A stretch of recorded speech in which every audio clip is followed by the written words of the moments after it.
بسم اللہ الرحمن الرحیم۔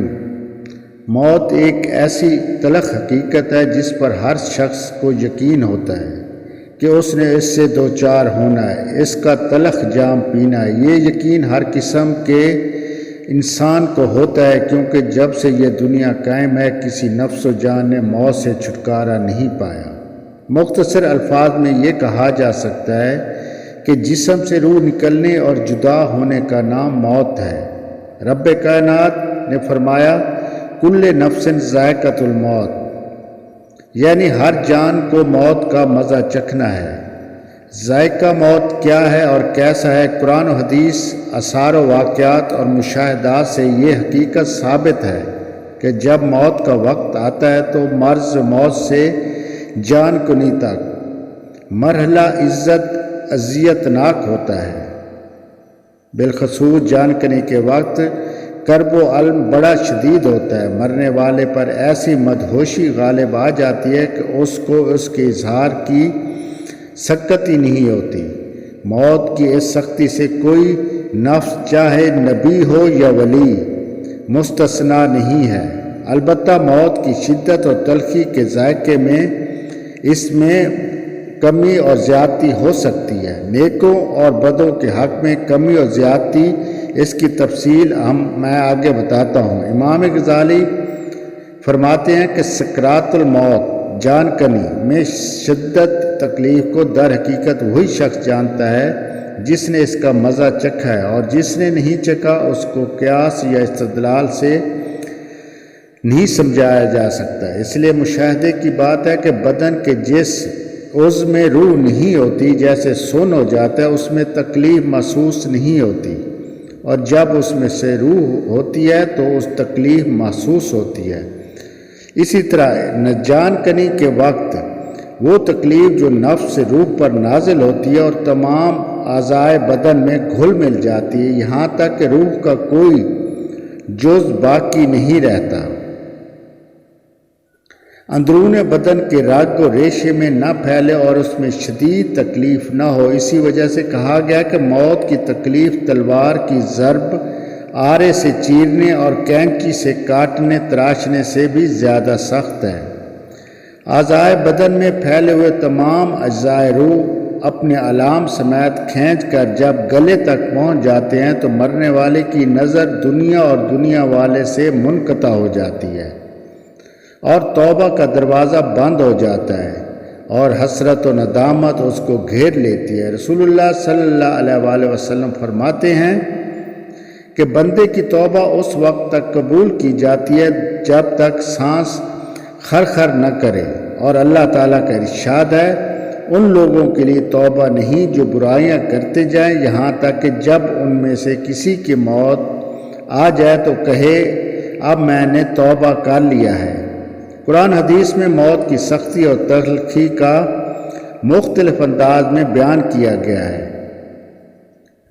آئی موت کی سختی حق کے ساتھ، یعنی موت کی سختی اور تلخی برحق ہے۔ جب مرنے والا جان کنی کی سختی میں مبتلا ہو جاتا ہے تو سب سچی باتیں اسے نظر آنے لگتی ہیں جن کی اللہ اور رسول نے خبر دی ہے، اور اس کی سعادت اور شفقت سے پردہ اٹھنے لگتا ہے۔ اس کے اچھے یا برے انجام کا منظر دکھائی دینا شروع ہو جاتا ہے۔ موت کی شدت اور اس کی کیفیت کے بارے میں اللہ تعالیٰ کا ارشاد ہے، پھر کیوں نہیں جب مرنے والے کی جان حلق میں آن پہنچتی ہے اور تم اس وقت دیکھتے رہتے ہو، اور ہم تم سے زیادہ اس مرنے والے کے قریب ہوتے ہیں لیکن تم نہیں دیکھتے۔ یعنی جس وقت کسی کی جان نکل جانے والی ہوتی ہے تو سانس اٹک اٹک کر چلنے لگتی ہے تو موت کی سختیاں اس پر گزر رہی ہوتی ہیں اور اس کے عزیز و اقارب اس کی بے بسی دیکھ رہے ہوتے ہیں، تو دوسری طرف اللہ تعالیٰ روح قبض کرنے والے فرشتوں کے ذریعے وہاں موجود لوگوں سے زیادہ اس کے قریب ہوتا ہے مگر تم دیکھ نہیں سکتے۔ یعنی جب روح سینے کی ہنسلی تک پہنچ جائے اور سانس حلق میں رکنے لگے اور ظاہری علاج و تدبیر بیکار ہو جائیں تو ایسی مایوسی کے وقت لوگ جھاڑ پھونک اور تویز گنڈوں کی طرف متوجہ ہوتے ہیں۔ وہ کہتے ہیں کیا کوئی ایسا شخص ہے جو جھاڑ پھونک کر کے اس کی جان بچا لے؟ ادھر مرنے والا سمجھ گیا کہ تمام عزیز و اقارب وغیرہ اس سے جدا ہونے لگے ہیں۔ موت کی سختی سے پنڈلی لپٹ گئی ہے، گویا اب بندہ اپنے رب کی طرف کھینچنا شروع ہو جاتا ہے۔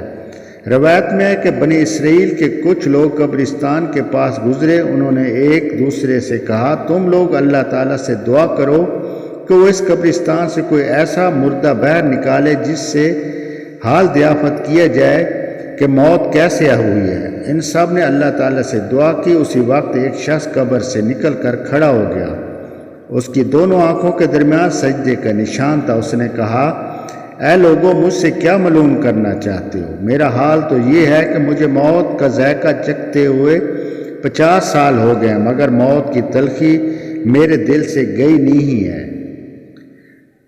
مروی ہے کہ موسیٰ علیہ السلام کی روح جب اللہ تعالیٰ کے پاس پہنچی تو اللہ تعالیٰ نے ان سے فرمایا، اے موسیٰ، موت کو کس طرح محسوس کیا؟ کہا، میں نے اپنی جان کو اس چڑیا کی طرح پایا جسے کڑھائی میں بھونا جا رہا ہے۔ وہ نہ مرتی ہے، نہ راحت پاتی ہے، نہ چھٹکارا پاتی ہے، نہ اڑ پاتی ہے۔ ایک مرسل میں روایت ہے کہ رسول اللہ صلی اللہ علیہ وسلم سے موت اور اس کی سختی کے بارے میں لوگوں نے پوچھا تو آپ صلی اللہ علیہ وسلم نے فرمایا، سب سے آسان موت کانٹے دار پودے کی طرح ہے جس کو اون کے لچھے میں ڈال دیا جائے، اور جب بھی اسے اونی لچھے سے کانٹا نکالا جائے تو اس کے ساتھ اون بھی لپٹ جائے گی۔ موت کے بارے میں بہت سے روایات ہیں۔ امیر المومنین، بے شک موت بہت زیادہ خاردار ٹہنی کی طرح ہے، جیسے کسی آدمی کے پیٹ میں داخل کیا گیا ہو اور اس کا ہر کانٹا رگوں میں پیوست ہو گیا ہو، پھر کسی دوسرے بہت طاقتور آدمی نے خوب زور لگا کر اس ٹہنی کو کھینچا تو اس کانٹوں میں رگوں کو کچھ حصہ پھنس کر باہر آیا اور کچھ اندر رہ گیا۔ عمر بن عاص حضرت رضی اللہ تعالیٰ عنہ فرماتے ہیں کہ روایت ہے کہ زندگی میں اکثر کہا کرتے تھے کہ مجھے ان لوگوں پر تعجب ہے جن کی موت کے وقت حواس درست ہوتے ہیں مگر موت کی حقیقت بیان نہیں کرتے۔ لوگوں کو یہ بات یاد تھی۔ جب وہ خود اس منزل پر پہنچے تو عبداللہ بن عباس نے یہ مقولہ یاد دلایا۔ ایک روایت میں ہے کہ خود ان کے بیٹے نے سوال کیا تھا کہ عمر بن عاص نے ٹھنڈی سانس لی، جان من انہوں نے جواب دیا، موت کی صفت بیان نہیں ہو سکتی، موت ناقابل بیان ہے، لیکن میں صرف اس طرف ایک اشارہ کر سکتا ہوں۔ مجھے ایسا معلوم ہوتا ہے گویا آسمان زمین پر ٹوٹ پڑا ہے اور میں دونوں کے درمیان پڑا ہوں۔